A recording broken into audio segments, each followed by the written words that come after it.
കൃപ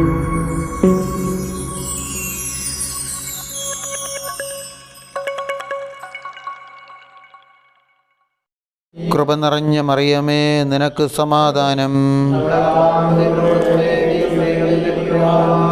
നിന്റെ ഉദരഫലമായ നമ്മുടെ കർത്താവ് യേശു മിശിഹ വാഴ്ത്തപ്പെട്ടവനാകുന്നു.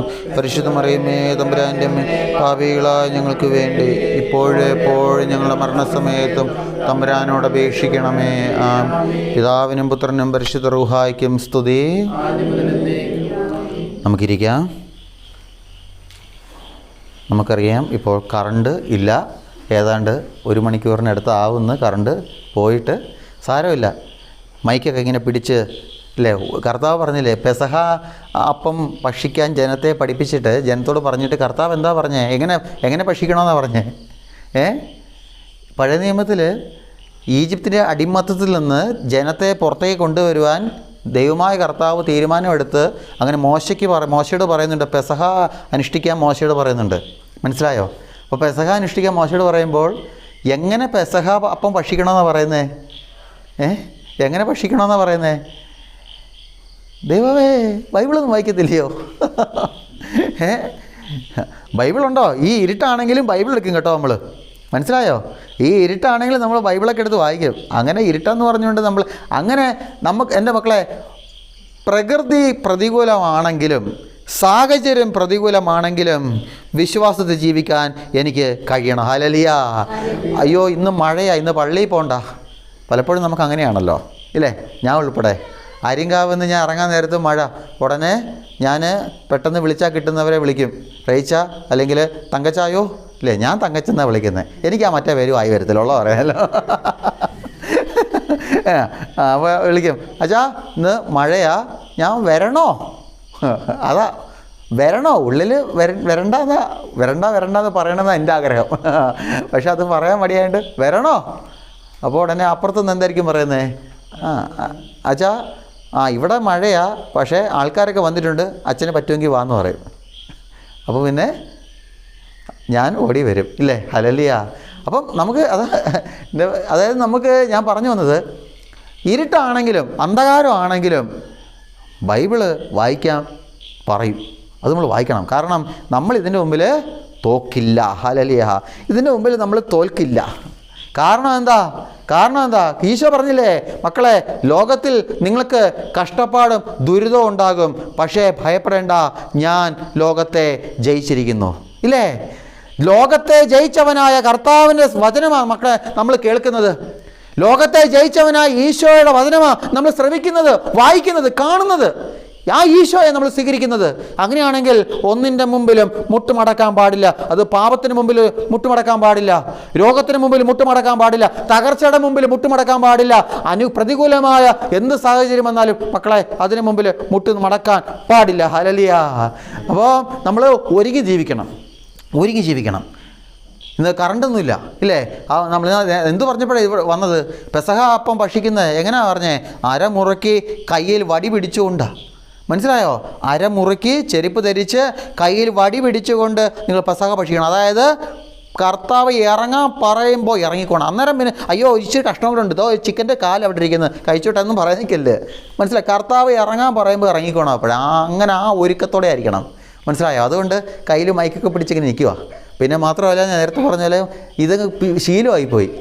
മനസ്സിലായി? ഈ 2 കൈ ഇങ്ങനെ ഫ്രീ ആക്കി ഇന്ന് പറയാൻ പറ്റത്തില്ല. എനിക്ക് പറയാമല്ലോ, എനിക്ക് അങ്ങനെ പറയാൻ പറ്റത്തില്ല. അപ്പോൾ ഒരു കയ്യിലൊരു മൈക്ക് ഉണ്ടെങ്കിലുണ്ടല്ലോ, പിന്നെ കുറച്ചും കൂടെ എളുപ്പമായി. ഹല്ലേലൂയ. അപ്പം നമ്മൾ വചനം കേൾക്കുകയാണ്.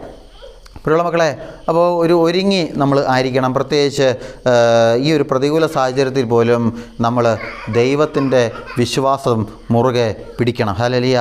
അപ്പോൾ ബൈബിളൊക്കെ ഉണ്ടോ? ഞാൻ കഴിഞ്ഞ വട്ടം പറഞ്ഞ് നിങ്ങൾ വീട്ടിൽ നിന്ന് വരുമ്പോൾ ബൈബിളൊക്കെ കൊണ്ടുവരണമെന്ന്. എവിടെ ബൈബിള്? പള്ളിയിലെ ബൈബിള് വീട്ടിൽ നിന്ന് കൊണ്ടുവരില്ലേ? ഞാനൊരു കാര്യം ചോദിക്കട്ടെ. എനിക്ക് കിട്ടിയ ഒരു ബോധ്യമാണ്. അതായത് വിശുദ്ധ കുർബാന, അത് മുഖ്യ കാർമ്മികനാരാ? വിശുദ്ധ കുർബാനയിലെ മുഖ്യ കാർമ്മികനാരാ? ആരാ? വൈദികനാണോ? ആര് പറഞ്ഞു? ഈശോയാ കുർബാന അർപ്പിക്കുന്നത്. ഈശോയാ. വൈദികൻ ഈശോയുടെ സ്ഥാനത്താന്നേ ഉള്ളൂ. ഈശോയാണ് മക്കളെ വിശുദ്ധ കുർബാന അർപ്പിക്കുന്നത്, ഇല്ലേ? നമ്മളെന്താ ചെയ്യുന്നത്? വൈദികൻ ഈശോയുടെ സ്ഥാനത്ത് നിന്ന് കുർബാന അർപ്പിക്കുന്നു. മുഖ്യ കാർമ്മികൻ ഈശോയാണ്. നിങ്ങൾ ജനങ്ങളെന്താ ചെയ്യുന്നത്? ജനങ്ങളെന്താ ചെയ്യുന്നത്? നിങ്ങളെന്താ ചെയ്യുന്നത്? എന്ത് ചെയ്യുക? ഈച്ച അടിക്കുക വന്ന് വീട്ടിൽ നിന്ന്. പിന്നെന്ത് ചെയ്യുക? കണ്ടോ, മനസ്സിലായി, പിശാചിന് മനസ്സിലായി ഇവന്മാരെ ഇരുട്ടി തോപ്പിക്കാൻ പറ്റത്തില്ല, ഇവന്മാർ പോകത്തില്ലെന്ന്. മനസ്സിലായോ? കറണ്ടും വന്ന്. ഇനി പറ. ഈശോയാണ് വിശുദ്ധ കുർബാന അർപ്പിക്കുന്നത്. ഈശോയാ മുഖ്യ കാർമ്മികൻ. ഈ വൈദികൻ ഈശോയുടെ സ്ഥാനത്ത് നിൽക്കുന്നതേ ഉള്ളൂ. മനസ്സിലായോ? നിങ്ങൾ ജനങ്ങളെന്താ ചെയ്യുന്നത്? എന്ത് ചെയ്യുക? മക്കളെ, നിങ്ങളും കുർബാന അർപ്പിക്കുക. നിങ്ങളും അർപ്പിക്കുകയാണ്. മനസ്സിലായോ? നിങ്ങളും വിശുദ്ധ കുർബാന അർപ്പിക്കുന്നുണ്ട്. എങ്ങനെയാ? അതായത് ഈശോയുടെ സ്ഥാനത്ത് നിന്നുകൊണ്ട് വൈദികൻ ആ ഓസ്തിയും വീഞ്ഞും, അപ്പവും വീഞ്ഞും ബലിപീഠത്തിൽ അർപ്പിക്കുമ്പോൾ നിങ്ങളെന്താ ചെയ്യുന്നത്? നിങ്ങളുടെ പ്രാർത്ഥന, നിങ്ങളുടെ ആവശ്യങ്ങൾ, നിങ്ങളുടെ അപേക്ഷകൾ ഈ വൈദികനോട് ചേർന്ന് അർപ്പിക്കുക. ഹല്ലേലൂയ. മനസ്സിലാവുന്നുണ്ടോ? നമ്മളെല്ലാവരും ഒന്നിച്ചായി കുർബാന അർപ്പിക്കുന്നത്. വൈദികൻ ഈശോയുടെ സ്ഥാനത്ത് നിന്നുകൊണ്ട് ശരീരവും രക്തവും അർപ്പിക്കുന്നു. ഇത് എൻ്റെ ശരീരമാകുന്നു, ഇതിൻ്റെ രക്തമാകുന്നു. ഈശോ പറഞ്ഞത് അതേ വചനം വൈദികൻ പറഞ്ഞുകൊണ്ട് ഈശോയുടെ ശരീരരക്തം അർപ്പിക്കുമ്പോൾ നിങ്ങളെന്താ ചെയ്യുന്നത്? നിങ്ങളുടെ പ്രാർത്ഥനകൾ, നിങ്ങളുടെ അപേക്ഷകൾ, ഒരുപാട് തകർച്ചയുടെ അവസ്ഥയിലൂടെയൊക്കെ നിങ്ങൾ കടന്നു പോകുന്നവരാ. സമാധാനമില്ലാത്ത ജീവിതം ഒരുപക്ഷെ നിങ്ങൾക്കുണ്ടായിരിക്കാം, രോഗങ്ങളുണ്ടായിരിക്കാം. അങ്ങനെ നിങ്ങളുടെ രോഗങ്ങൾ, നിങ്ങളുടെ സമാധാനമില്ലാത്ത ജീവിതാവസ്ഥകൾ, നിങ്ങളുടെ ആവശ്യങ്ങൾ, നിങ്ങളുടെ നിയോഗങ്ങൾ, അവയെല്ലാം ഈ വൈദികനോട് ചേർന്ന് ഈ ബലിപീഠത്തിൽ കൊടുക്കുകയാണ്. ചുരുക്കി പറഞ്ഞാൽ നിങ്ങളും കുർബാന അർപ്പിക്കുക.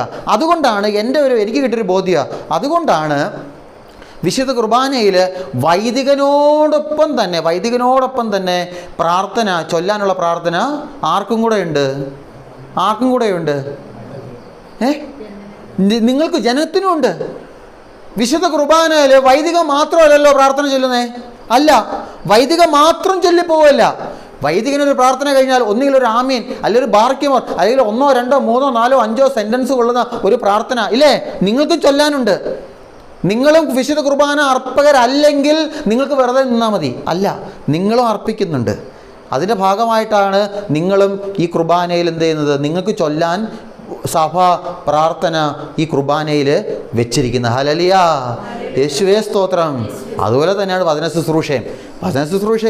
വചനം ശുശ്രൂഷ നടത്തുന്ന വൈദികനായിക്കോട്ടെ, സിസ്റ്റർ ആയിക്കോട്ടെ, അല്ലെങ്കിൽ അൽമാൻ ആരോ ആയിക്കോട്ടെ, ഒരു സുവിശേഷകൻ, അദ്ദേഹം വന്നിട്ട് ഇങ്ങനെ വചനം പറയുമ്പോൾ അദ്ദേഹം മാത്രമല്ല, നിങ്ങളും ഈ ശുശ്രൂഷയിലുണ്ട്.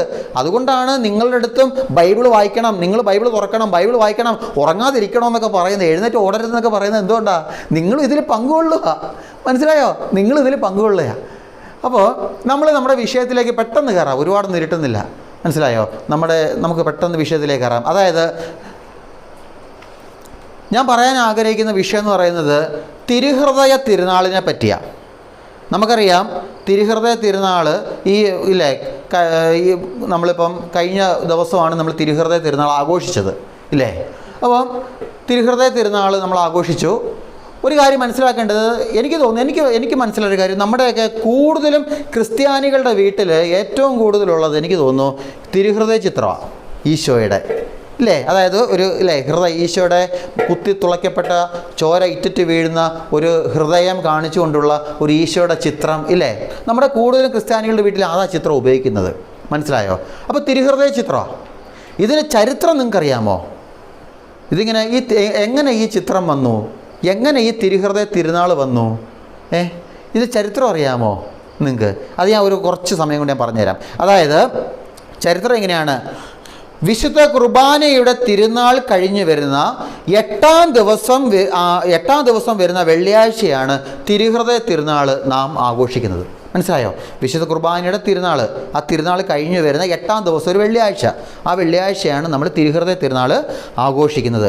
17-ാം നൂറ്റാണ്ടിൽ ജീവിച്ചിരുന്ന ഫ്രഞ്ച് വിശുദ്ധയായ വിശുദ്ധ മാർഗരറ്റ് മേരി അലക്കോക്ക്, ആ പേര് ഓർമ്മ വേണേ, വിശുദ്ധ മാർഗരറ്റ് മേരി അലക്കോക്ക്, 3 പേരല്ല, ഒരാളേ ഉള്ളൂ, 3 പേരുണ്ടോ? മാർഗരറ്റ്, അല്ലേ? നമ്മുടെ ഈ മോൻ്റെ പേര് വരുന്നത് Leo baby Leo, John, Binoy ഇല്ലേ? 3 പേരല്ല, ഒരാളേ ഉള്ളൂ. അതേപോലെ തന്നെ മാർഗരറ്റ്, മേരി, അലക്കോക്ക്. ഈ വിശുദ്ധയ്ക്ക് ഈശോ തിരുഹൃദയ ചിത്രത്തിൽ കാണുന്ന അതേ രൂപത്തിൽ ഈശോ പ്രത്യക്ഷപ്പെടുന്നുണ്ട്.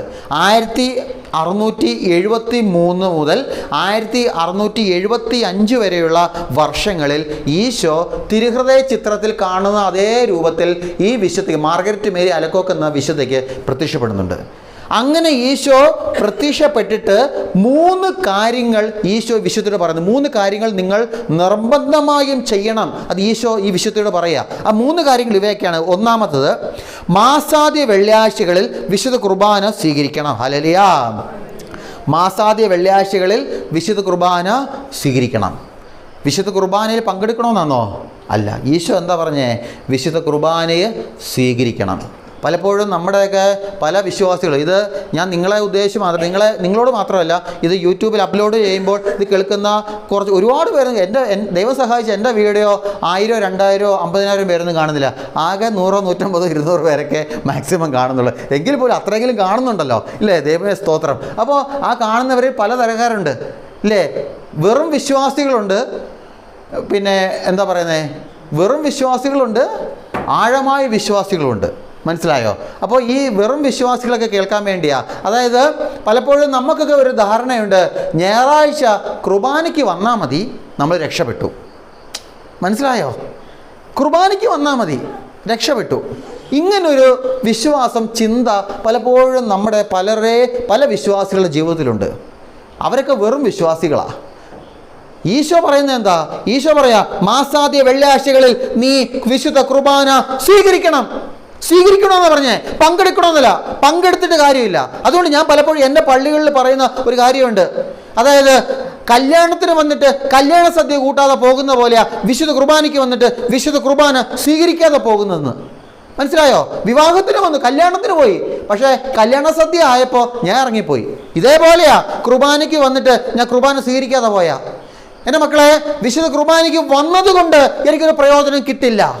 വിശുദ്ധ കുർബാനയ്ക്ക് വന്ന ഞാൻ വിശുദ്ധ കുർബാന ഒരുക്കത്തോടുകൂടെ സ്വീകരിച്ചാൽ മാത്രമേ ഈ കുർബാനയുടെ എല്ലാ നന്മകളും എനിക്ക് കിട്ടുകയുള്ളൂ. ഹല്ലേലൂയ.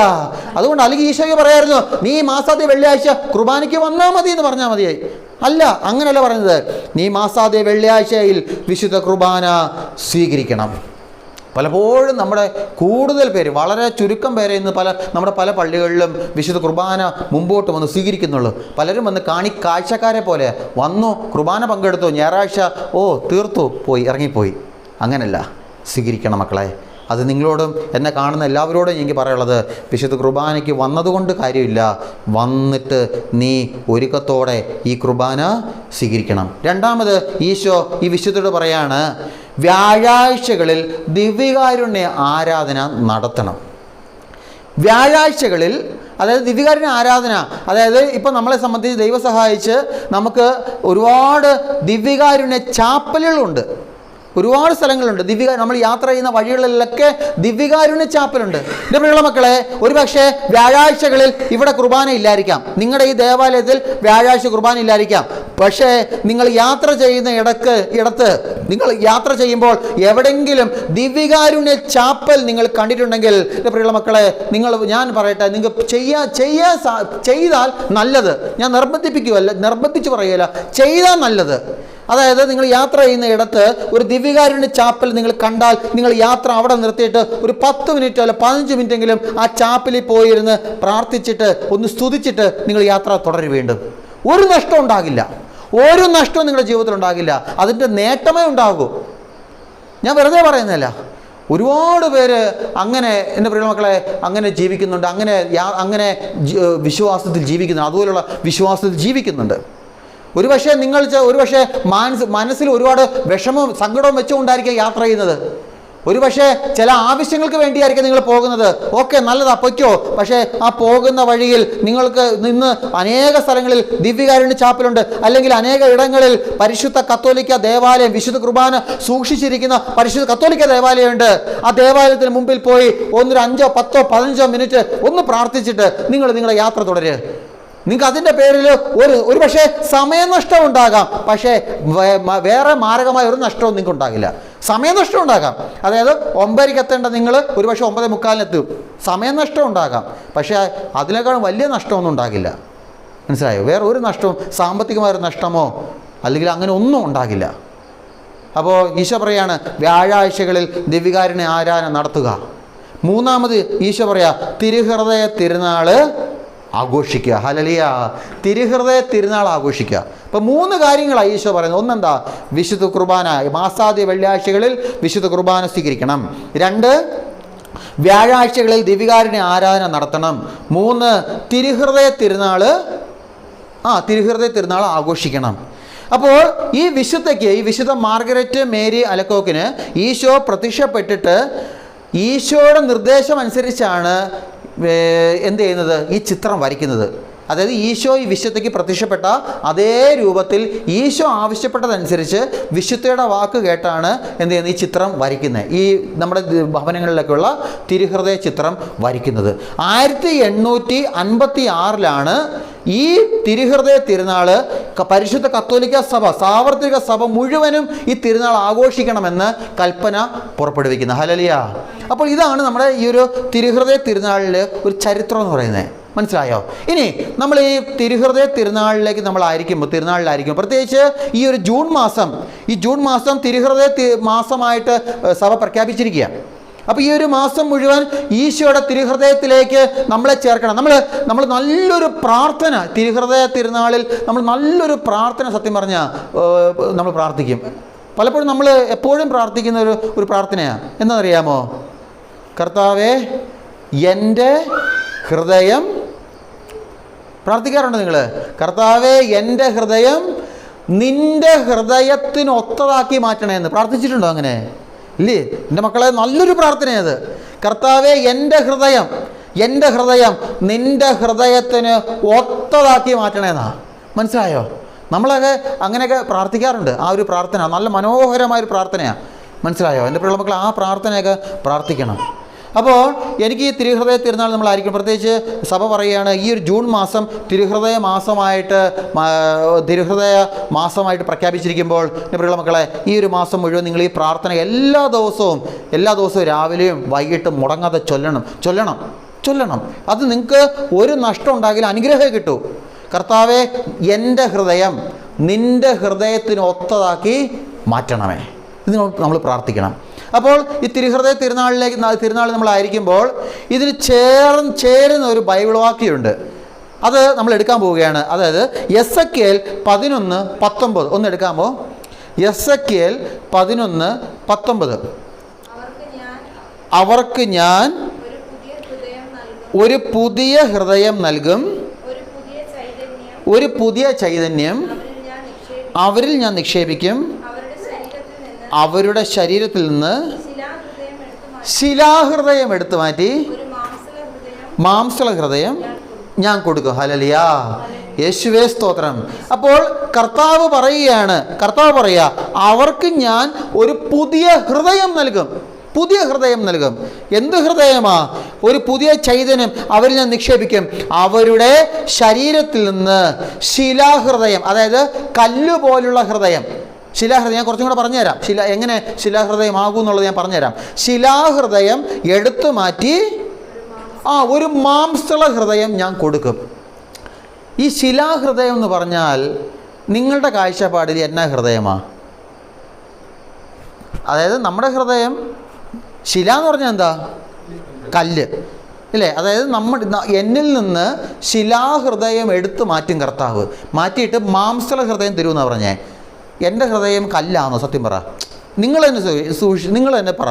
നിങ്ങളുടെ ഹൃദയം യഥാർത്ഥത്തിൽ കല്ലാണോ? ആണോ? അല്ല. നമ്മുടെ ഹൃദയം മാംസളമാണ് നമ്മുടെ ഹൃദയം ഇല്ലേ? പക്ഷേ ഇവിടെ കർത്താവ് പറയാ, എടാ നിൻ്റെ ഹൃദയം കല്ല. നിൻ്റെ കല്ല് ആകുന്ന ഹൃദയം ഞാൻ മാറ്റിയിട്ട് എൻ്റെ മാംസളമായ ഹൃദയം ഞാൻ നിനക്ക് തരും. അപ്പോൾ അതെന്ത്? ഈ ഹൃദയം എങ്ങനെ കല്ലാവുന്നേ? അതെങ്ങനെ? എൻ്റെ ഹൃദയം മാംസളമാണ്, നമുക്കെല്ലാവർക്കും അറിയാം. നമ്മുടെ എല്ലാവരും ഹൃദയം ഇല്ലേ? ബയോളജിക്കലി ചിന്തിക്കുമ്പോൾ നമ്മുടെ ഹൃദയം മാംസളമാണ്. പക്ഷേ നമ്മുടെ ഹൃദയം കല്ലാന്നാണ് കർത്താവ് പറയുന്നത്. അതെങ്ങനെ കല്ലാകുന്നേ?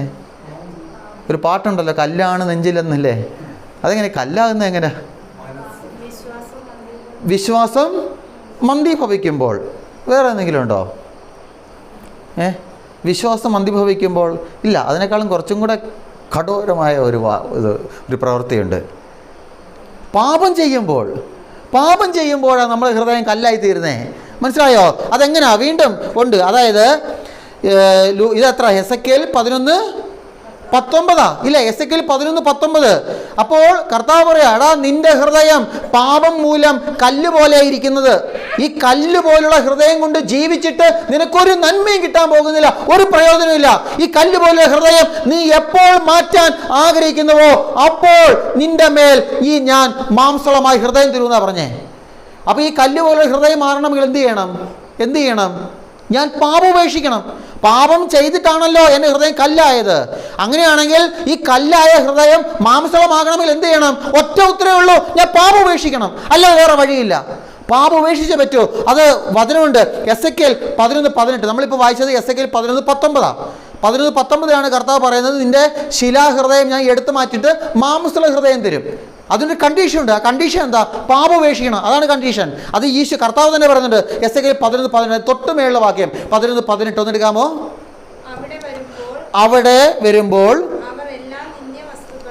അവർ എല്ലാ നിന്ദ്യ വസ്തുക്കളും മ്ലേച്ഛതകളും അവിടെ നിന്ന് നീക്കിക്കളയും. കണ്ടോ? കർത്താവ് പറയാ, അതായത് നീ എല്ലാ മ്ലേച്ഛ വസ്തുക്കളും നിന്ദ്യ വസ്തുക്കളും നീക്കണം. ഒരു കാര്യം മനസ്സിലാക്കേണ്ടത്, നമ്മളെ പാപത്തിലേക്ക് ചിലരൊക്കെ പറഞ്ഞിട്ടുണ്ട്, ഞാൻ പാപം ചെയ്യാൻ കാരണം ചില സാഹചര്യമാണ് ചിലർ പറഞ്ഞു കേട്ടിട്ടുണ്ട്. ചില സാഹചര്യം മാത്രമല്ല, ചില വസ്തുക്കളിലൂടെയും എന്നിലേക്ക് പാപം പ്രവേശിക്കാം. സാഹചര്യം മാത്രമല്ല എന്നെ പാപത്തിലേക്ക് വീഴിക്കുന്നത്, ചില വസ്തുക്കളിലൂടെയും എന്നെ പാപത്തിലേക്ക് വീഴിക്കാം. ഉദാഹരണം പറഞ്ഞാൽ, എൻ്റെ ഭവനത്തിൽ ഞാൻ മദ്യക്കുപ്പി വെച്ചിട്ടുണ്ടെങ്കിൽ ആ മദ്യക്കുപ്പിയിലൂടെ എന്നെ പാപത്തിലേക്ക് വീഴിക്കാം. ഞാൻ ഉപയോഗിക്കുന്ന എൻ്റെ മൊബൈൽ ഫോണ് പോർണോഗ്രഫി വീഡിയോസ് കാണാനോ മ്ലേച്ഛമായ ചില കാഴ്ചകൾ കാണാനാണ് ഞാൻ ആ ഫോൺ ഉപയോഗിക്കുന്നതെങ്കിൽ ആ വസ്തുവിലൂടെ പാപം എൻ്റെ ഹൃദയത്തിലേക്ക്, ജീവിതത്തിലേക്ക് പ്രവേശിക്കാം. മനസ്സിലായി? ചില സാഹചര്യം മാത്രമല്ല, ചില വസ്തുക്കളിലൂടെയും എന്നിലേക്ക് പാപം പ്രവേശിക്കാം. അതാണ് കർത്താവ് പറയുന്നത്. അവിടെ വരുമ്പോൾ അവർ എല്ലാ നിന്ദ്യ വസ്തുക്കളും, നിന്റെ പാപത്തിലേക്ക് നയിക്കുന്ന എല്ലാ വസ്തുക്കളും, നിന്റെ എല്ലാ പാപവും നീ നീക്കിക്കളയണം. അങ്ങനെ കളയുമ്പോൾ 19 പറയാണ്, അപ്പോൾ ഞാൻ അവർക്ക് ഒരു പുതിയ ഹൃദയം നൽകും. ഹല്ലേലൂയ! ഞാൻ അവർക്കൊരു പുതിയ ഹൃദയം നൽകും. എൻ്റെ മക്കളെ, പാപത്തിലേക്ക് നമ്മളെ കൊണ്ടുപോകുന്ന ഓരോ കാര്യവും, ഓരോ വസ്തുവും, ഒരു പ്രവൃത്തിയും എൻ്റെ ജീവിതത്തിൽ ഉണ്ടാകരുത്. അത് അങ്ങനെ നമ്മൾ ജീവിച്ചു കഴിഞ്ഞാൽ നമ്മുടെ ഹൃദയം കല്ലുപോലായിപ്പോവും. കർത്താവ് ആഗ്രഹിക്കുന്നത് മാംസളമായ ഹൃദയം എന്നിൽ ഉണ്ടാകണമെന്നാണ്. പക്ഷേ കർത്താവ് ആഗ്രഹിക്കുന്നു, പക്ഷേ ഞാൻ ശ്രമിക്കുന്നില്ല. ഞാൻ പാപത്തിലാണ് ജീവിക്കുന്നതെങ്കിൽ മാംസളമല്ല ഉണ്ടാകുന്നത്, എൻ്റെ ഹൃദയം കല്ലായി മാറുക. ഹല്ലേലൂയ! എൻ്റെ ഹൃദയം കല്ലായി മാറുക. ഇനി ഞാനൊരു കാര്യം പറയാം. അതായത് ഈ പാപം ചെയ്യുമ്പോഴാണല്ലോ ഹൃദയം കല്ലാകുന്നത്, ഇല്ലേ? ഈ പാപം ചെയ്യുമ്പോൾ ഹൃദയം കല്ലാകാൻ പാപത്തിലൂടെ എന്തോ ഒന്ന് എന്നിൽ സംഭവിക്കുമ്പോഴാണ് ഹൃദയം കല്ലാകുന്നത്. എന്തായിരിക്കും അത്? ഞാൻ പറഞ്ഞില്ല, പാപം ചെയ്യുമ്പോഴാണ് ഹൃദയം കല്ലാകുന്നില്ല, വചനം പറയുന്നുണ്ട്. പാപം ചെയ്യുമ്പോഴാണ് കല്ലാകുന്നത്. പക്ഷെ പാപം ചെയ്യുമ്പോൾ ഹൃദയം കല്ലാകാൻ എന്തോ ഒന്ന് എൻ്റെ ജീവിതത്തിൽ സംഭവിക്കുന്നുണ്ട്. എന്തായിരിക്കും? നിങ്ങളുടെ ഉത്തരം എന്തായിരിക്കും? എന്താ? റോമർ 6:22 ഒന്ന് എടുക്കാമോ? റോമർ 6:22. എന്നാൽ ഇപ്പോൾ നിങ്ങൾ പാപത്തിൽ നിന്ന് മോചിതരായി ദൈവത്തിന് അടിമകളായിരിക്കുകയാൽ നിങ്ങൾക്ക് ലഭിക്കുന്നത് വിശുദ്ധീകരണവും അതിൻ്റെ അവസാനവും നിത്യജീവനം. അതായത് നമ്മൾ പാപം ഉപേക്ഷിക്കുമ്പോൾ കിട്ടുന്നതാണ് പൗലോസ്ലീഹ പറയുന്നത്. ഇനി ഈ പാപം ചെയ്യുമ്പോൾ എൻ്റെ ഹൃദയം കല്ലാകാൻ പാപം ചെയ്യുമ്പോൾ എന്തോ ഒന്ന് എന്നിൽ സംഭവിക്കുന്നു. ആ സംഭവം എന്താണെന്ന് അവസാനം പറയുന്നത്. എന്താ അത്? പാപത്തിൻ്റെ വേദന മരണമാണ്. ഹല്ലേലൂയ! യേശുവേ സ്തോത്രം. ഇപ്പോൾ എന്താ പാപത്തിൻ്റെ വേദന, പാപത്തിൻ്റെ ശമ്പളം, പാപം ചെയ്യുന്നൊരു വ്യക്തിക്ക് ഉണ്ടാകുന്ന എന്താ മരണം. മരണം എന്ന് പറഞ്ഞാൽ ശാരീരികമായ മരണമല്ല, മനസ്സിലായോ? പാപം ചെയ്തപ്പോൾ ശരീരം കൊണ്ട് മരിച്ചു, അങ്ങനെയല്ല. പിന്നെയോ ആത്മാവിൽ ഞാനും ദൈവവുമായിട്ടുള്ള ആ ഒരു കണക്ഷൻ പോവും. മനസ്സിലായോ? ഉദാഹരണം പറഞ്ഞപ്പോൾ എൻ്റെ കയ്യിൽ ഇരിക്കുന്ന മൊബൈൽ ഫോണ് നല്ല പക്കയാണ് ഇല്ലേ? നമ്മൾ നാടൻ ഭാഷയിൽ പക്ക, എല്ലാം അതിൻ്റെ സെറ്റിങ്സ് എല്ലാം കൃത്യമാണ് ഇല്ലേ? എല്ലാം കൃത്യമായിട്ട് വർക്ക് ചെയ്യുന്നുണ്ട്.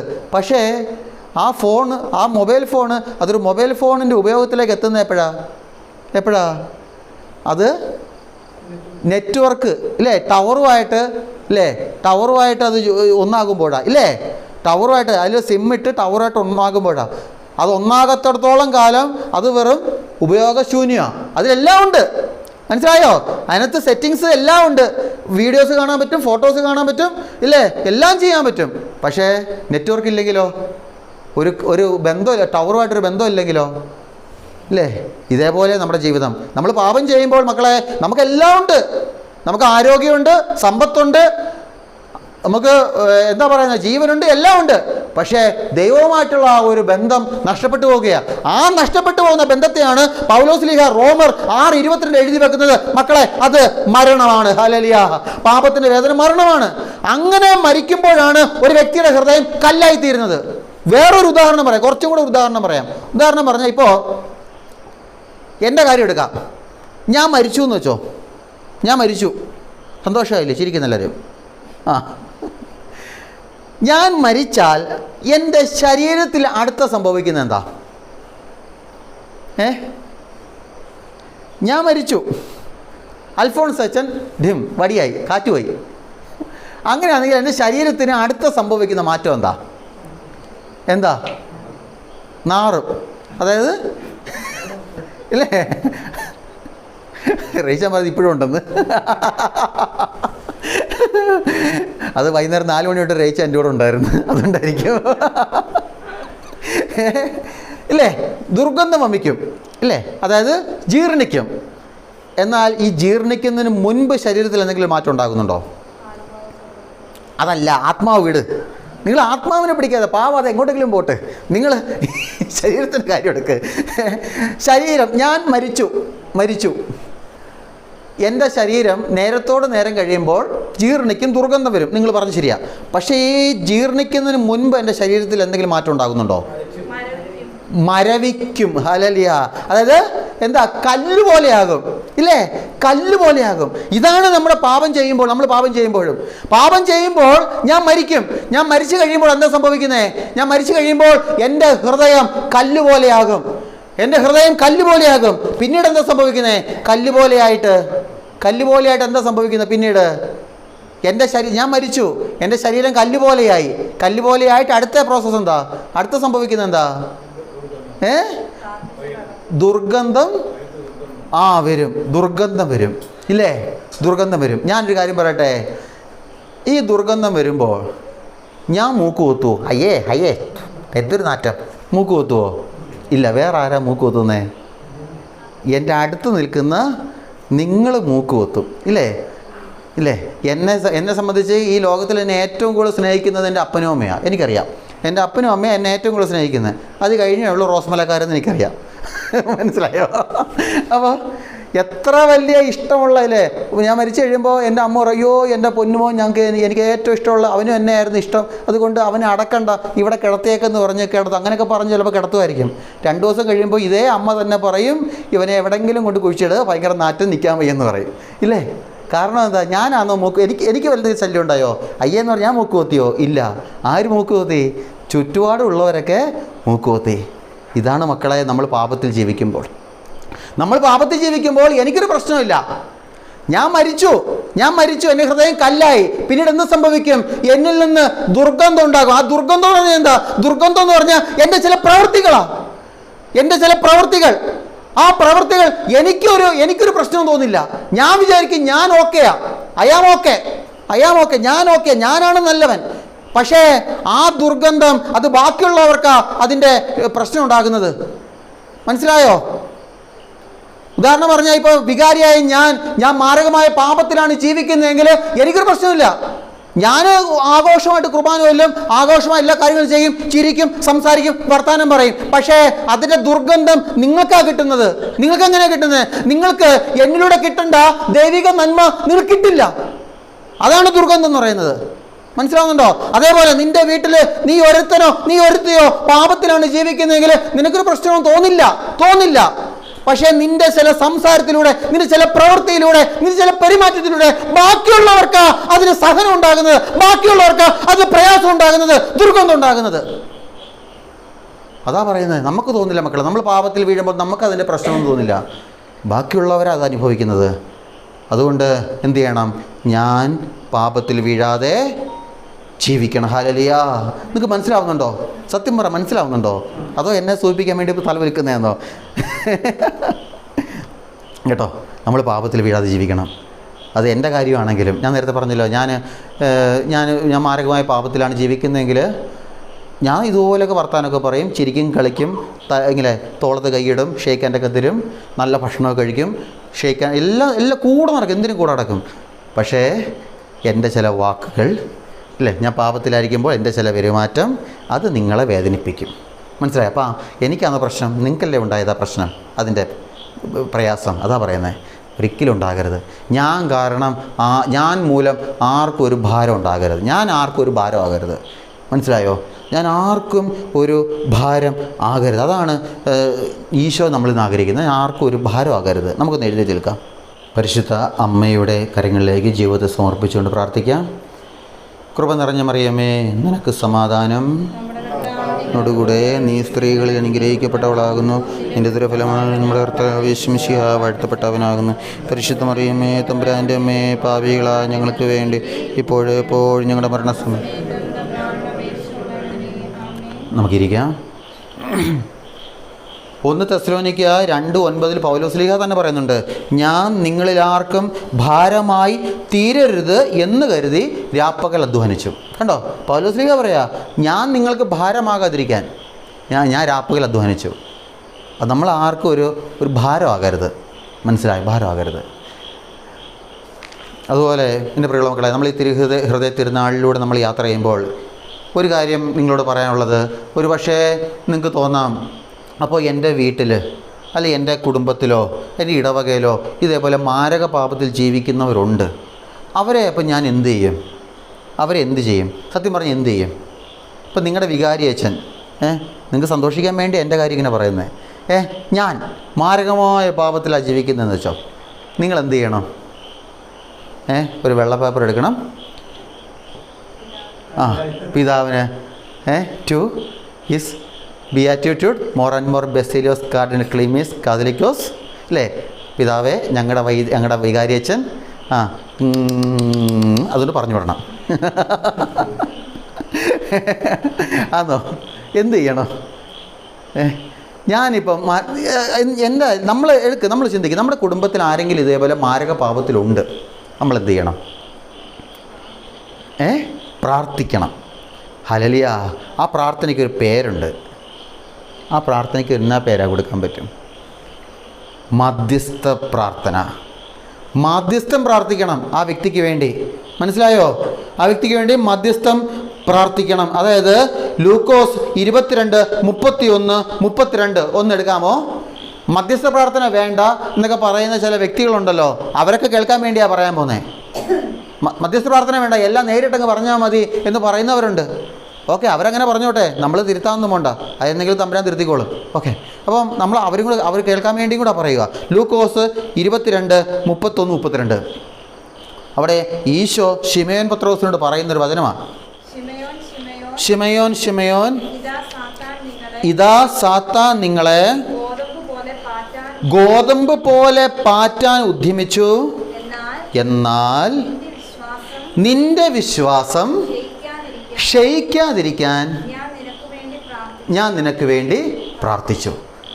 ഇവിടെ ഈശോ പത്രോസിനോട് പറയാ, പത്രോസേ, നിന്നെ പിടിക്കാൻ പിശാച് ശ്രമിച്ചു, നിന്റെ പുറകെ പിശാച് നടന്നു. എന്തിനാ? നിന്നെ പിടിക്കാൻ, നിന്റെ വിശ്വാസം നഷ്ടപ്പെടുത്താൻ പിശാച് നിന്നെ പിന്നാലെ നടന്നു. പക്ഷേ കർത്താവ് എന്താ ചെയ്തേ? ഈശോ പറയാ, എന്നാൽ ഞാൻ നിനക്ക് വേണ്ടി പ്രാർത്ഥിച്ചു. ഈശോ ഒരിക്കലും പത്രോസിനോട് പറഞ്ഞിട്ട് പത്രോസേ നിൻ്റെ പുറകെ പിശാചുണ്ടടാ നീ സൂക്ഷിച്ചോണമെന്നാണോ പറഞ്ഞേ? അല്ല, ഇല്ലേ, അങ്ങനെയല്ല പറഞ്ഞത്. കർത്താവ് ഒരക്ഷരവും മിണ്ടില്ല. കർത്താവിന് മനസ്സിലായി പത്രോസിൻ്റെ പിന്നാലെ പിശാച് നടക്കുന്നു. കാരണം എന്താ പത്രോസിൻ്റെ പിന്നാലെ നടക്കാൻ കാരണം എന്തായിരിക്കും? ബാക്കി സ്ലീഹന്മാരുടെ പിന്നാലെ നടന്നാൽ പോരെ? പത്രോസിൻ്റെ പിന്നാലെ നടക്കാൻ കാരണം എന്താ? അല്ല അല്ല അല്ല പറ എൻ്റെ പൊന്നെ, സ്ലീഹന്മാരുടെ തലവനാ പത്രോസ്. മനസ്സിലായോ? സ്ലീഹന്മാർ 12 പേര് നിൽക്കുമ്പോൾ ഏറ്റവും മുമ്പിൽ പത്രോസിൻ്റെ പുറകെ ബാക്കി 11 പേര് നിൽക്കുന്നത്. ആദ്യത്തെ മാർപ്പാപ്പ ആരാ? പത്രോസാ. അപ്പോൾ പത്രോസാണ് തലവൻ. തലവനെ പിടിച്ചാൽ ബാക്കിയുള്ളവരെ പിടിക്കാൻ എളുപ്പമാണ്. മനസ്സിലായോ? തലവനെ ഒന്ന് വിശ്വാസത്തിൽ നിന്ന് കളഞ്ഞാൽ മതി, ബാക്കിയുള്ളവരെ കളയാൻ എളുപ്പമാണ്. മനസ്സിലായോ? ഞങ്ങളെ പലപ്പോഴും ഞങ്ങൾക്ക് സെമിനാരി പഠിക്കുന്ന സമയത്ത് ഞങ്ങളെ പഠിപ്പിച്ച വൈദികർ പറയും, മക്കളെ നിങ്ങളൊക്കെ അച്ഛന്മാരായിട്ട് നിങ്ങൾ ദേവാലയത്തിൽ ശുശ്രൂഷ ചെയ്യുമ്പോൾ നിങ്ങൾ വിശുദ്ധ കുർബാന നിങ്ങളായിരിക്കുന്ന പള്ളിയിൽ വിശുദ്ധ കുർബാന മുടക്കരുത്. കാരണം ഇന്ന് പല വൈദികരും തങ്ങളായിരിക്കുന്ന പള്ളിയിൽ വിശുദ്ധ കുർബാന ചൊല്ലാത്തത് കൊണ്ട് നമ്മുടെ സഭാ മക്കളൊക്കെ കുർബാന ഉള്ള ഇടം തേടി ഓടുകയാണ്. അങ്ങനെയാണ് പറഞ്ഞത്. വിശുദ്ധ കുർബാന വൈദികർ ചൊല്ലാൻ മടിക്കുന്നത് കൊണ്ട്, തങ്ങളെ ശുശ്രൂഷിക്കാൻ ഏൽപ്പിച്ചിരിക്കുന്ന പള്ളിയിൽ കുർബാന ചൊല്ലാൻ വൈദികൻ മടിക്കുന്നത് കൊണ്ട് ആ പള്ളിയിലെ വിശ്വാസികൾ പള്ളി കളഞ്ഞിട്ട് പോവുകയില്ല, പിന്നെയോ കുർബാന ഉള്ള ഇടം തേടി പോവുകയാണ്. അപ്പോൾ ആ പള്ളി എന്ത് ചെയ്തു? ശൂന്യമാവുക. മനസ്സിലാവുന്നുണ്ടോ? ഇന്ന് പലപ്പോഴും നമ്മുടെ ഈ ഒരു എന്താ പറയുന്നത്, ഈ ഒരു പ്രവൃത്തി, ഇങ്ങനൊരു പ്രവൃത്തി പലപ്പോഴും ഞാൻ ഉൾപ്പെടെ അത് നിങ്ങളോട് ക്ഷമ ചോദിക്കുക. അങ്ങനെയുള്ള ചില വൈദികരിൽ നിന്ന് ഉണ്ടാകുന്നുണ്ട്. എൻ്റെ ഈ ഒരു ശുശ്രൂഷ വൈദികർ കേൾക്കുന്നുണ്ടും കൂടെ പറയുന്നത്. എൻ്റെ ശുശ്രൂഷ കേൾക്കുന്ന വൈദികരായ നിങ്ങളോടും എനിക്ക് പറയാനുള്ളത്, മക്കളെ, അച്ഛന്മാരെ, നിങ്ങൾ ശുശ്രൂഷ ചെയ്യുന്ന ദേവാലയത്തിൽ നിങ്ങൾ കഴിവിൻ പരമാവധി നിങ്ങൾ കുർബാന ചൊല്ലണം. ഒരിക്കലും കുർബാന നിങ്ങൾ ആയിരിക്കുന്ന ഇടങ്ങളിൽ ഒരിക്കലും കുർബാന ഉപേക്ഷിക്കരുത്. അഥവാ എന്തെങ്കിലുമൊക്കെ തിരക്ക് വന്നു മറ്റേതെങ്കിലും ദേവാലയത്തിൽ ശുശ്രൂഷ ഓക്കെ, അല്ലാതെ രാവിലെ എഴുന്നേക്കാൻ മടിക്കുന്നതിൻ്റെ പേരിലൊന്നും മക്കളെ കുർബാന മുടക്കരുത് നിങ്ങളുടെ പള്ളിയിൽ. എനിക്ക് പറയാനുള്ളത് അതാ. അത് നിങ്ങളോട് ജനത്തോടും പറയാനുള്ളത്. നിങ്ങളുടെ ദേവാലയത്തിൽ മക്കളെ വിശുദ്ധ കുർബാന ഉണ്ടെങ്കിൽ അത് ഏറ്റവും വലിയൊരു നിധിയായി കണ്ടുകൊണ്ട് ആ കുർബാനയ്ക്ക് വരാൻ നിങ്ങൾ ആഗ്രഹിക്കണം. അപ്പോൾ ഇവിടെ ഈശോ പറയാ, പത്രോസേ നിന്നെ പിടിക്കാനായിട്ട് പിശാച് വന്നു, പക്ഷേ ഞാൻ നിനക്ക് വേണ്ടി പ്രാർത്ഥിച്ചു. മനസ്സിലായോ? ഒരു മധ്യസ്ഥം, ഈശോയുടെ ഒരു മധ്യസ്ഥം. ഇനി വീണ്ടും ഉണ്ട്. അതായത് ലൂക്കോസ് 7:4 എടുക്കാമോ? അവിടെ ശതാധിപൻ അദ്ദേഹത്തിൻ്റെ ഭൃത്തിനെ സുഖമില്ല രോഗിയായ തൻ്റെ ഭൃത്തിനെ സുഖമാക്കണമെന്ന് ശതാധിപൻ ഈശോയോട് അപേക്ഷിക്കുമ്പോൾ അത് കേട്ട ജനങ്ങൾ ഈശോയോട് പറയാണ്, നീ ഇത് ചെയ്തു കൊടുക്കാൻ അവൻ അർഹനാണ്. മനസ്സിലായോ? കണ്ടോ? ജനം പറയുകയാ. ഈശോ എടുത്ത് ശതാധിപൻ പറഞ്ഞു, കർത്താവേ എൻ്റെ ഭൃത്തിന് സുഖമില്ല, നീ സൗഖ്യം കൊടുക്കണം. ഉടനെ കേട്ട ജനങ്ങൾ പറയുക, കർത്താവേ നീ ഇത് ചെയ്ത് കൊടുക്കണം. കാരണം എന്താ? അവൻ ഞങ്ങൾക്കൊരു സിനഗോഗ് പണിഞ്ഞു തന്നു, ഇല്ലേ? ഞങ്ങളെ സ്നേഹിക്കുന്നു. അത് കണ്ടോ? ജനത്തിൻ്റെ മാധ്യസ്ഥം. അതാ പറയുന്നത്, എൻ്റെ പ്രിയമുള്ള മക്കളെ, മധ്യസ്ഥ പ്രാർത്ഥന നടത്താനായിട്ട് നമുക്ക് കഴിയണം. മധ്യസ്ഥ പ്രാർത്ഥന പലപ്പോഴും നമുക്ക് എന്താ പറ്റുന്നറിയോ? ഞാൻ വീണ്ടും പറയാം, എൻ്റെ വചനം കേൾക്കുന്ന അച്ഛന്മാരോടും എല്ലാവരോടും ഞാൻ ഉൾപ്പെടെ പറയാം. അതായത് നമ്മളൊക്കെ പലപ്പോഴും വലിയ ഉപദേശകരാണ്. എൻ്റെ കുടുംബത്തിലൊരു പാപി ഉണ്ടെങ്കിൽ ഞാൻ വലിയ ഉപദേശമാണ്. ആ വ്യക്തിയെ എങ്ങനെയെങ്കിലും നന്നാക്കാൻ ഉപദേശം. പ്രത്യേകിച്ച് ഞങ്ങൾ അച്ഛന്മാരെ സംബന്ധിച്ച് ഉപദേശങ്ങളുടെ ഉസ്താദുകളാണ് ഞങ്ങൾ. ഒരാളെ കണ്ടാൽ ഉപദേശിച്ചില്ലെങ്കിൽ അന്ന് വരത്തില്ല ഞങ്ങൾക്ക് പലപ്പോഴും, ഇല്ലേ? ഞാനൊരു കാര്യം എൻ്റെ പൗരോഹിത്യ അനുഭവത്തിൽ ഞാൻ പറയാം, ഞാനൊരിക്കലും ഒരാളെ കഴിവതും ഉപദേശിക്കില്ല. എന്തെങ്കിലും ആദ്യമൊക്കെ പറഞ്ഞു കൊടുക്കും. പിന്നീട് ഞാനത് വിടുന്ന എന്താണെന്നറിയോ? പിന്നീട് ഞാൻ അൾത്താരേക്ക് കൊടുക്കും ആ വ്യക്തിയെ. കാരണം എൻ്റെ ജീവിതത്തിലുണ്ടായൊരു അനുഭവം കൊണ്ടാണ്. ഒരിക്കലും ഞാൻ എൻ്റെ പൗരോഹിത്യത്തിൻ്റെ ആദ്യ നാളിൽ ഞാൻ വേദനാട് ധ്യാന കേന്ദ്രത്തിൽ താമസിക്കുന്ന സമയത്ത് ഒരു സിസ്റ്റർ മഠത്തിലെ ചില പ്രശ്നങ്ങളൊക്കെ ആയിട്ട് അവിടെ പ്രാർത്ഥിക്കാൻ വന്നു. അപ്പോൾ ദാനിലച്ചൻ എന്ത് ചെയ്തു? ദാനിലച്ചൻ എൻ്റെ അടുത്ത് പറഞ്ഞു, അൽഫോൺസ് അച്ഛാ, ഒരു സിസ്റ്ററുണ്ട്, സിസ്റ്ററിനെ ഒന്ന് കൗൺസിൽ ചെയ്ത് ഒന്ന് ഉപദേശിക്കുക. ഓക്കെ, നമുക്കിത് കേൾക്കാം, കാരണം ആദ്യത്തെ അനുഭവമല്ലേ. എപ്പോൾ റെഡിയെന്ന് പറഞ്ഞുകൊണ്ട് ഒരു ബൈബിളൊക്കെ എടുത്ത് കൊന്തയൊക്കെ കൈ പിടിച്ച് എല്ലാം അറിയാവുന്നൊരു ഭാവത്തിൽ അങ്ങോട്ട് ചെന്ന് സിസ്റ്ററെ അവിടെ ഒരു കസേരയിരുത്തി, ഞാനിവിടെ ഒരു കസേരയിരുന്ന് ഉപദേശമൊക്കെ തുടങ്ങി. കുറച്ച് കഴിയുമ്പോൾ സിസ്റ്റർ പറഞ്ഞു, അച്ഛനൊരു പൊട്ടനാണോ? സത്യം ഇങ്ങനെയാ പറഞ്ഞത്. അച്ഛനൊരു പൊട്ടനാന്ന് തോന്നുന്നത്. എൻ്റെ കർത്താവ്, സത്യം പറയല്ലോ, ഉരുകി തീർന്ന് ഞാൻ അവിടെ. അപ്പോഴേ മനസ്സിലായി ഇതെനിക്ക് പറ്റിയ പണിയല്ല. സത്യമാണ്. നമ്മളാരും വലിയ ഉപദേശകരാകരുത്. നമ്മളെൻ്റെ പ്രിയ മക്കളെ ആ വ്യക്തിയെ തമ്പുരാൻ്റെ കയ്യിൽ വിടും. ഞാൻ ഒരു കാര്യം പറയട്ടെ, ഞാൻ അങ്ങനെ ഇതുപോലെ ചില പ്രയാസത്തിലൂടെ ബുദ്ധിമുട്ടിലൂടെ കടന്നു പോകുന്ന വ്യക്തികളെ, അല്ലെങ്കിൽ ചില വിശ്വാസം ഉപേക്ഷിച്ച് പോയ ചില വ്യക്തികളെയൊന്നും ഞാൻ ഉപദേശിക്കാറില്ല. പക്ഷേ അങ്ങനെയുള്ള ചില വ്യക്തികളെ അൾത്താരയിൽ സമർപ്പിച്ചതിൻ്റെ ഫലമായി അവരൊക്കെ തിരിച്ചു വന്നത് ഞാൻ എൻ്റെ കണ്ണുകൊണ്ട് കണ്ടിട്ടുണ്ട്. ഹല്ലേലൂയ. ഞാൻ വെറുതെ പറയുന്നതല്ല. ഒരിക്കൽ ഞാനൊരു വീട്ടിൽ നടന്ന സംഭവം. ഞാൻ എൻ്റെ പൗരോഹിത്യത്തിൻ്റെ ആദ്യകാലങ്ങളിൽ ഞാൻ കാട്ടാക്കട ഭാഗത്ത് ശുശ്രൂഷ ചെയ്യുമ്പോൾ ഞാൻ ഒരു വീട്ടിൽ ഞാൻ ഉച്ചയ്ക്ക് പോയപ്പോൾ അവിടെ കുറച്ച് പ്രയാസം മറ്റൊന്നുമില്ല. ആ വീട്ടിലെ ഒരു മകളുണ്ട്, അപ്പൻ, അമ്മ, ഒരു മകൾ, 2 മക്കളാണ്. ഈ മോൾക്ക്, ഈ പെൺകുട്ടിക്ക് ഒരു പയ്യനുമായിട്ട് പ്രേമം. വീട്ടുകാർ സമ്മതിക്കത്തില്ല. ഇവൾക്കാണെങ്കിൽ ഒടുക്കത്തെ ഇഷ്ടം അവനോട്. മനസ്സിലായോ? അപ്പോൾ ഇത് എന്നോട് കാര്യം പറഞ്ഞു. അപ്പോൾ ഞാൻ പറഞ്ഞു, മോളെ ഞാനിത് നിൻ്റെ വീട്ടിൽ പറയട്ടോ? അവൾ പറഞ്ഞു, അച്ഛാ പറഞ്ഞോ, വീട്ടുകാർക്കും അറിയാമെന്ന്. ഞാൻ എന്ത് ചെയ്തു, ഞാൻ ഉച്ചയ്ക്ക് വിശുദ്ധ കുർബാന കഴിഞ്ഞിട്ട് ഉച്ചയ്ക്ക് ഞാൻ ചെന്നിട്ട് ഇങ്ങനെ ഇവളുടെ അപ്പനോട് പറഞ്ഞു, അച്ചായ ഇവാണ്ട് ഇങ്ങനൊരു കാര്യമുണ്ട്, മോൾക്ക് ഇങ്ങനൊരു ഇഷ്ടത്തെ പറ്റി എന്നോട് പറഞ്ഞു, അച്ചായ നമുക്കെന്തോ ചെയ്യണം. ഈ അച്ഛനിത് കേട്ട പാടെ നെഞ്ചത്ത് 2 അടി അടിച്ചിട്ട് ഇവൾക്കിട്ട് 2 എണ്ണം പൊട്ടിച്ച് എൻ്റെ മുമ്പിൽ വെച്ച്. സത്യം പറഞ്ഞാൽ അങ്ങനൊരു സംഭവം ആദ്യമായിട്ടാണ് കാണുന്നത്. എന്നിട്ട് ഇവളെ വീട്ടിൽ നിന്ന് ഇറക്കി വിട്ടു. നട്ടുച്ച വെയിലത്ത് ഇറക്കി വിട്ടിട്ട് പറഞ്ഞ്, എൻ്റെ വീട്ടിനകത്ത് നീ കയറിപ്പോരുത്, ഇറക്കി വിട്ട്. ഞാൻ എന്തോ ചെയ്യണമെന്ന് അറിയത്തില്ല. മനസ്സിലായോ? എന്ത് ചെയ്യണമെന്ന് അറിയത്തില്ല. അപ്പം ഞാൻ എന്ത് ചെയ്തു, പിന്നെ എനിക്ക് പെട്ടെന്ന് എൻ്റെ ഉള്ളിലേക്ക് തോന്നിയ പ്രേരണ അനുസരിച്ച് ഞാൻ പോയി പെട്ടെന്ന് തന്നെ ഒരു കാറ്, എനിക്ക് വണ്ടിയൊന്നും കാറൊന്നുമില്ലല്ലോ, ഞാൻ വേറൊരു ഇടവക്കാരൻ്റെ അടുത്ത് പോയിട്ട് അവിടുന്ന് കാർ എടുത്തുകൊണ്ട് വന്നിട്ട് ഞാൻ തന്നെ ഓടിച്ചുകൊണ്ട് വന്നിട്ട് പറഞ്ഞു, എടി നിൻ്റെ ഡ്രസ്സോ ഒരാഴ്ച 2-3 ആഴ്ചത്തേക്കുള്ള ഡ്രസ്സുകൾ എന്തെങ്കിലും ഉണ്ടെങ്കിൽ എടുത്ത് ബാഗ് വെക്ക്, കാരണം എന്തായാലും നിന്നെ വീട്ടിൽ കയറ്റത്തില്ല, നീ എടുത്ത് വെക്കാൻ പറഞ്ഞു. എടുത്ത് വെച്ചു. അവളെയും അവളുടെ അമ്മയും കൂടെ വണ്ടി എടുത്തിട്ട് ഞാൻ നേരെ വേറ്റനാട് കൊണ്ടുപോയി. വേറ്റനാട് ധ്യാനേന്ദ്രത്തിൽ കൊണ്ടുപോയിട്ട് ദാലിച്ചനെ കൊടുത്തിട്ടുണ്ട്. അച്ഛാ എനിക്കറിയത്തില്ല എത്ര ദിവസം ഇവിടെ നിൽക്കുമെന്ന് അറിയത്തില്ല, അത്ര ദിവസം നിന്നോട്ടെ ഇവളെ ശ്രദ്ധിച്ചോണം എന്ന് പറഞ്ഞ് ഞാനിങ്ങി പോന്നു. ഇവരുടെ മക്കളെ, കാരണം എനിക്കറിയാം പണ്ടത്തെ സിസ്റ്ററിൻ്റെ അനുഭവം കേട്ടുകൊണ്ട് എനിക്കറിയാം ഞാൻ പറഞ്ഞാൽ ഇവൾ കേൾക്കത്തില്ല. അപ്പോൾ ഒറ്റ വഴിയേ ഉള്ളൂ, പറഞ്ഞാൽ കേൾക്കുന്ന, അതായത് പറയാൻ കഴിവുള്ള ഒരു ദൈവത്തെ എനിക്കറിയാം. ഞാൻ ആ ദൈവത്തിൻ്റെ കയ്യിലേക്കാണ് കൊണ്ടുകൊടുത്തത്. ദൈവത്തിൻ്റെ കയ്യിലേക്ക് കൊണ്ടുകൊടുത്തിട്ട് പറഞ്ഞു, ഇവളിവിടെ നിൽക്കട്ടെ. ഇവരുടെ മക്കളെ, ഏതാണ്ട് 1 മാസത്തിനടുത്ത് അവൾ താമസിച്ചു. എനിക്കറിയാം 1 മാസത്തിനടുത്ത് താമസിച്ചു. ഇന്ന് ആ ഒരു പഴയ ബന്ധമൊക്കെ ഉപേക്ഷിച്ച് ഇന്നൊരു പുതിയൊരു കുടുംബജീവിതം നയിച്ചുകൊണ്ട് ഇന്ന് അവൾ ആ വീട്ടിലുണ്ട്. ഹല്ലേലൂയ. അതാ പറഞ്ഞേ, ഞാൻ എൻ്റെ കണ്ണുകൊണ്ട് കണ്ടിട്ടുണ്ട്.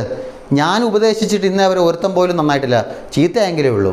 പക്ഷേ അൾത്താരയിൽ സമർപ്പിച്ചവരൊന്നും ഇന്നേ വരെ ചീത്തയായി പോയതായിട്ട് ഞാൻ എൻ്റെ കണ്ണുകൊണ്ട് കണ്ടിട്ടില്ല. അതാ പറയാം, നമ്മൾ വലിയ ഉപദേശകരൊന്നും ആകണ്ട, നമ്മൾ വലിയ കൗൺസിലേഴ്സൊന്നും ആകണ്ട.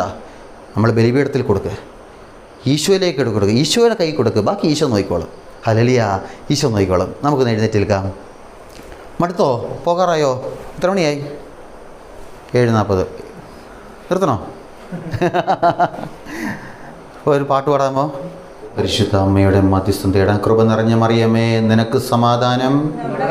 നിന്നോടുകൂടെ നീ സ്ത്രീകളിൽ അനുഗ്രഹിക്കപ്പെട്ടവളാകുന്നു. നിന്റെ ഉദരഫലമായി നമ്മുടെ കർത്താവ് യേശു മിശിഹ വാഴ്ത്തപ്പെട്ടവനാകുന്നു. പരിശുദ്ധ മറിയമേ, തമ്പുരാൻ്റെ അമ്മേ, പാപികളായ ഞങ്ങൾക്ക് വേണ്ടി ഇപ്പോഴും എപ്പോഴും ഞങ്ങളുടെ മരണസമയത്തും തമ്പുരാനോട് അപേക്ഷിക്കണമേ. നമുക്കിരിക്കാം. കർത്താവിൻ്റെ തിരുഹൃദയ ചിത്രം നിങ്ങളെല്ലാവരും കണ്ടിട്ടുണ്ട്. ആ തിരുഹൃദയത്തിൽ നിന്ന് രക്തം ഇറ്റിറ്റ് വീഴുന്നുണ്ട് അല്ലേ? നിങ്ങൾ കണ്ടിട്ടുള്ളവർക്കറിയാം, രക്തം ഇറ്റിറ്റ് വീഴുന്നുണ്ട്. അതെന്താ? അത് ഒരിക്കലും ചിത്രകാരൻ്റെ ഭാവനയല്ല. ഞാൻ നേരത്തെ പറഞ്ഞ എന്താ, ഈശോ അതേ രൂപത്തിലാണ് ഈ വിശുദ്ധിക്ക് പ്രത്യക്ഷപ്പെട്ടത്. അതിൻ്റെ ആ വിശുദ്ധ പറഞ്ഞത് കേട്ട് ഈശോയുടെ നിർദ്ദേശം അനുസരിച്ചാണ് ചിത്രം വരയ്ക്കുന്നത്. അപ്പോൾ ഈശോ പ്രത്യക്ഷപ്പെടുമ്പോഴും ഹൃദയത്തിൽ നിന്ന് കുത്തിത്തുളയ്ക്കപ്പെട്ട ഹൃദയത്തിൽ നിന്ന് രക്തം വീഴുന്നുണ്ട്. മനസ്സിലായോ? അപ്പോൾ ആ കുത്തിത്തുളയ്ക്കപ്പെട്ട ഹൃദയത്തിൽ നിന്ന് രക്തം ഇറ്റിറ്റ് വീഴുക എന്ന് പറയുമ്പോൾ അത് സൂചിപ്പിക്കുന്നത് എന്തായിരിക്കും? ആ ഹൃദയത്തിന് ജീവനുണ്ടെന്നല്ലേ? ഇല്ലേ? അങ്ങനെയാണെങ്കിൽ ആ ഹൃദയത്തിന് ജീവനുണ്ടെങ്കിൽ ആ ഹൃദയത്തിൻ്റെ ഉടമയ്ക്കും എന്തുണ്ടാകും? ജീവനുണ്ടാകും. അങ്ങനെ ഒറ്റ വാക്കിൽ പറഞ്ഞാൽ നമ്മുടെ കർത്താവ് എന്നാ കർത്താവാ? ജീവനുള്ള കർത്താവാ. മനസ്സിലായോ? നമ്മുടെ കർത്താവ് ജീവനുള്ള കർത്താവാ. ചുമ്മാ മരിച്ച് മണ്ണിൽ ലയിച്ച് ചേർന്ന് ഇല്ലാതായിപ്പോയ കർത്താവല്ല. മരിച്ചു, ശരിയാ, കുരിശിലാ മരിച്ചത്. പക്ഷെ കുരിശ് മരിച്ചു, അടക്കപ്പെട്ടു. മൂന്നാം നാൾ മരണത്തിൻ്റെ മേൽ ചവിട്ടി നിന്നുകൊണ്ട് പിശാചിൻ്റെ സാമ്രാജ്യത്വത്തെ തോൽപ്പിച്ചുകൊണ്ട് വിജയത്തിൻ്റെ കൊടി പാറിക്കൊണ്ട് ജയിച്ചു വന്ന കർത്താവാണ് നമ്മുടെ കർത്താവ്. ജയിച്ച് ഇന്നും പിതാവായ ദൈവത്തിന് വലതുഭാഗത്തിരിക്കുന്ന കർത്താവ്, വലതുവശത്തിരിക്കുന്ന കർത്താവാണ്. അതാ ഹൃദയം അത് സൂചിപ്പിക്കുന്നേ. മനസ്സിലായോ? ഹൃദയം സൂചിപ്പിക്കുന്നതാ. എൻ്റെ പ്രിയമുള്ള മക്കളെ, ഞാനൊരു കാര്യം പറയട്ടെ. എൻ്റെ പൗരോഹിത്യ അനുഭവത്തിൽ നിന്ന് എനിക്ക് ഒരുപാട് അനുഭവങ്ങൾ ഉണ്ടായിട്ടുണ്ട്.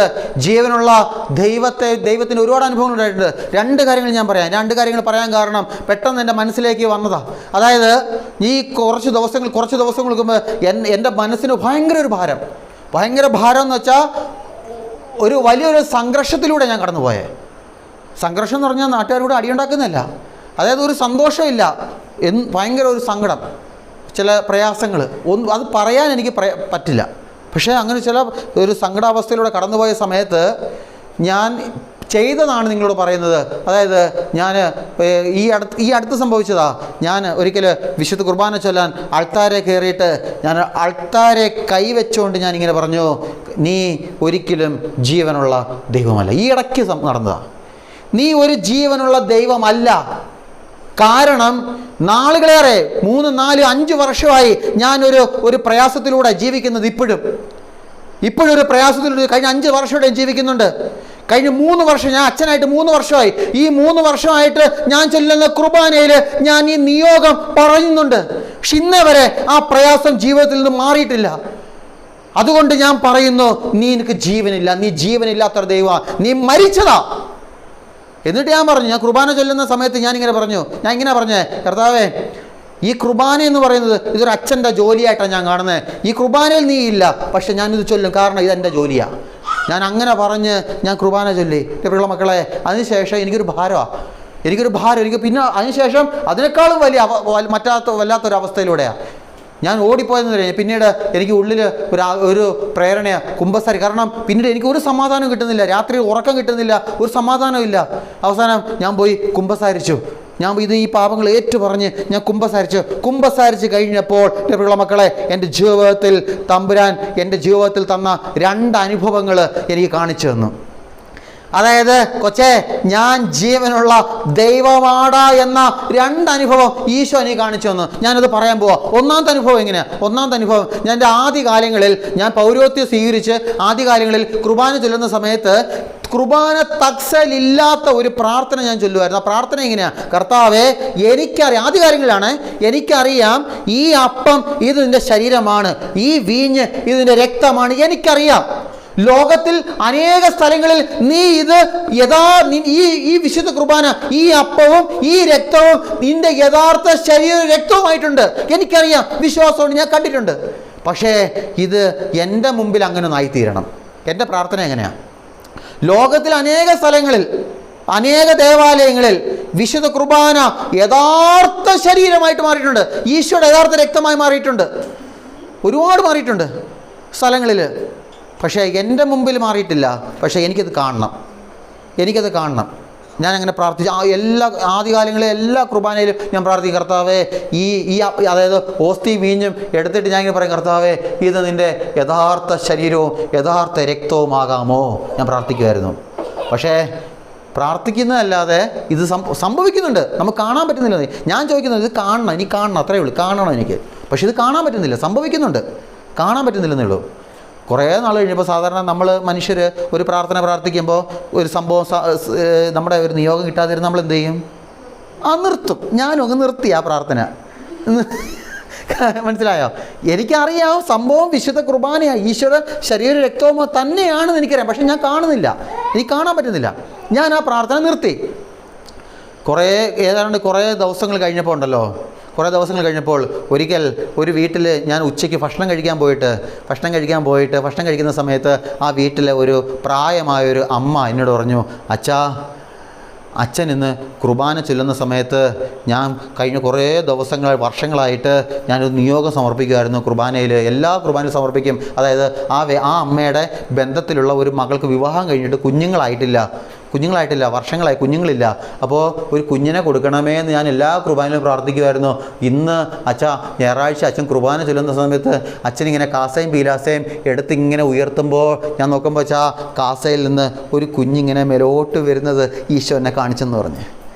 ഈശോ എന്നെ കാണിച്ചു, കാസയിൽ നിന്നൊരു കുഞ്ഞ് മേലോട്ട് വരുന്നത്. എൻ്റെ പ്രിയമുള്ള മക്കളെ, അതിനുശേഷം അമ്മ പറയാം, അതിനുശേഷം ഞാൻ പോയി അവരെ വിളിച്ചു. ഞാൻ ചുമ്മാ ഒന്ന് വിളിച്ചു ചോദിച്ചപ്പോൾ ആ മകൾക്ക് വിശേഷമുണ്ട്. ഹല്ലേലൂയ, ആ മകളുടെ ഉദരത്തിലൊരു കുഞ്ഞുണ്ട്. അപ്പോൾ എനിക്കിത് കേട്ടപ്പോൾ സന്തോഷമായി. കാരണം കർത്താവേ, ഈ പാപി അർപ്പിച്ച കുർബാന നീ സ്വീകരിച്ചല്ലോ എന്ന രീതിയിൽ ഞാൻ ഹാപ്പി ആയിട്ട് ഞാനിങ്ങനെ വണ്ടിയെടുത്ത് ഭക്ഷണവും കഴിച്ച് വണ്ടിയെടുത്ത് ഞാൻ എൻ്റെ മുറിയിലേക്ക് പോകുന്ന വഴിക്ക് എൻ്റെ ചെവിയിൽ പണ്ട് ഞാൻ ചോദിച്ച ഒരു ചോദ്യം എൻ്റെ ചെവിയിലേക്ക് വന്നു. കർത്താവേ, ഇതൊന്ന് യഥാർത്ഥ ശരീരമാകാമോ? ഹല്ലേലൂയ. ഞാൻ ഈശോയോട് ചോദിച്ചെന്താ, ഈ കുർബാന ഒന്ന് യഥാർത്ഥ ശരീരമാകണം, എനിക്കൊന്ന് കാണണം. പക്ഷേ ഈശോ മറ്റൊരു രീതിയിലൂടെ എനിക്കത് കാണിച്ചു വന്നു. എടക്കൊച്ചേ, ഈ കുർബാനയിൽ എൻ്റെ ശരീരമുണ്ടടാ, ഞാൻ തന്നെ കുർബാനയിൽ ഉണ്ടടാ. ഹല്ലേലൂയ. ഞാനിപ്പോഴും ജീവനോടെ ഈ കുർബാനയിലുണ്ട്. രണ്ടാമതൊരു അനുഭവം ഞാൻ പറയാം. ഞാനൊരിക്കൽ വേറ്റനാട് ധ്യാനകേന്ദ്രത്തിലേക്ക് ധ്യാനകേന്ദ്രത്തിലേക്ക് പോകുന്ന സമയത്ത് ധ്യാനകേന്ദ്രത്തിൽ എത്തുന്നതിന് മുൻപ് നിങ്ങൾ പോയിട്ടുള്ളവർക്കറിയാം, ദാനിലച്ചൻ താമസിക്കുന്ന മുറി ആ ധ്യാനകേന്ദ്രത്തിന് കുറച്ചപ്പുറം മാറിയാൽ. അപ്പോൾ ഞാൻ എന്ത് ചെയ്തു, പോകുന്ന വഴിക്ക് ധ്യാനകേന്ദ്രത്തിലേക്ക് കയറുന്നതിന് പകരം നേരെ ദാനിലച്ചനെ കാണാം. ദാനിലച്ചനെ ഒന്ന് കണ്ടിട്ട് വരാമെന്ന് പറഞ്ഞിട്ട് ഞാൻ നേരെ അങ്ങോട്ട് അച്ഛൻ്റെ മുറിയിലോട്ടാണ് പോകുന്നത്. അച്ഛൻ്റെ മുറിയിലോട്ട് പോയി അച്ഛൻ്റെ മുറിയിൽ കൊട്ടിയിട്ട് അച്ഛൻ തുറന്നില്ല. അച്ഛൻ ഇല്ലാഞ്ഞുകൊണ്ടായിരിക്കാം മുറി തുറന്നില്ല. ഞാൻ എന്ത് ചെയ്തു, ഞാൻ തിരിച്ച് വണ്ടിയെടുത്ത് നേരെ ധ്യാന ഹാളിലേക്കാണ് പോകുന്നത്. ധ്യാന ഹാളിൽ പോയി അവിടെ വിശുദ്ധ കുർബാന എഴുന്നള്ളിച്ച് വെച്ചിട്ടുണ്ട്. ഞാൻ അവിടെ ഇരുന്ന് കുറച്ച് നേരം പ്രാർത്ഥിച്ചുകൊണ്ടിരുന്ന സമയത്ത് കുറച്ച് നേരം ഏകദേശം 5 മിനിറ്റ് അത്രേ ആവുന്നുള്ളൂ. ചെന്നു, വണ്ടി അവിടെ പാർക്ക് ചെയ്തു, ധ്യാന ഹാളിൽ വിശുദ്ധ കുർബാനയുടെ മുമ്പിലിരുന്നു പ്രാർത്ഥിക്കുന്നു. ഒരു 5 മിനിറ്റ് ആയപ്പോൾ വീണ്ടും ഒരാഗ്രഹം, അച്ഛനെ ഒന്ന് കണ്ടിട്ട് വരാം. വീണ്ടും നേരത്തെ ഒരു 5 മിനിറ്റ് മുമ്പ് പോയെന്ന് പറഞ്ഞാൽ വരുന്ന വഴിക്ക് അച്ഛനെ കണ്ടപ്പോൾ അച്ഛൻ ഇല്ലെന്ന് എനിക്കറിയാം. പക്ഷേ അന്നേരം വീണ്ടും ഒരു ആഗ്രഹം, അച്ഛനെ ഒന്ന് കണ്ടിട്ട് വരാമെന്ന്. അങ്ങനെ അച്ഛനെ കാണാൻ വേണ്ടി വീണ്ടും ഞാൻ വണ്ടി എടുത്തുകൊണ്ട് ഞാൻ തിരിച്ച് അച്ഛൻ്റെ മുറിയിലോട്ട് പോകുന്ന സമയത്ത് ഒരു ചേട്ടത്തി, അവിടെ ആ ധ്യാന സെൻറ്ററിൽ ശുശ്രൂഷ ചെയ്യുന്ന ഒരു അമ്മച്ചിയുണ്ട്, ഒരു വല്യമ്മച്ചിയുണ്ട്, ഒരു ചേട്ടത്തി. ആ ചേട്ടത്തി എന്നെ കണ്ടുകൊണ്ട് ഓടി വന്നിട്ട് എൻ്റെ വണ്ടിയുടെ മുമ്പിൽ ഇരുന്നിട്ട് ഭയങ്കര സന്തോഷപ്പെട്ടു. അൽഫോൺസ് അച്ഛാ, ഈശോ ജീവനോടെ ഉണ്ടച്ചാന്ന്. എനിക്കൊന്നും മനസ്സിലായില്ല. അൽഫോൺസ് അച്ഛാ, ഈശോ ജീവനോടെ ഉണ്ട്. ഞാൻ പറയും, എന്നെ അമ്മച്ചി കാര്യം പറ. അപ്പോൾ ഈ അമ്മച്ചി പറഞ്ഞു, അച്ഛാ, ഞാൻ ആ അവിടെ ഒരു ചാപ്പലുണ്ട്, ചാപ്പലിൽ ഇരുന്ന് പ്രാർത്ഥിക്കുന്ന സമയത്ത് എൻ്റെ ഉള്ളിലൊരു പ്രേരണ, ഒരു ബോധ്യം, ഈശോ ഒരു ബോധ്യം പ്രേരണ തന്നു. എന്നിട്ട് ഈശോ പറഞ്ഞു, നീ ഇതൊരു അച്ഛനോട് പറയണം, നീ പറയണം.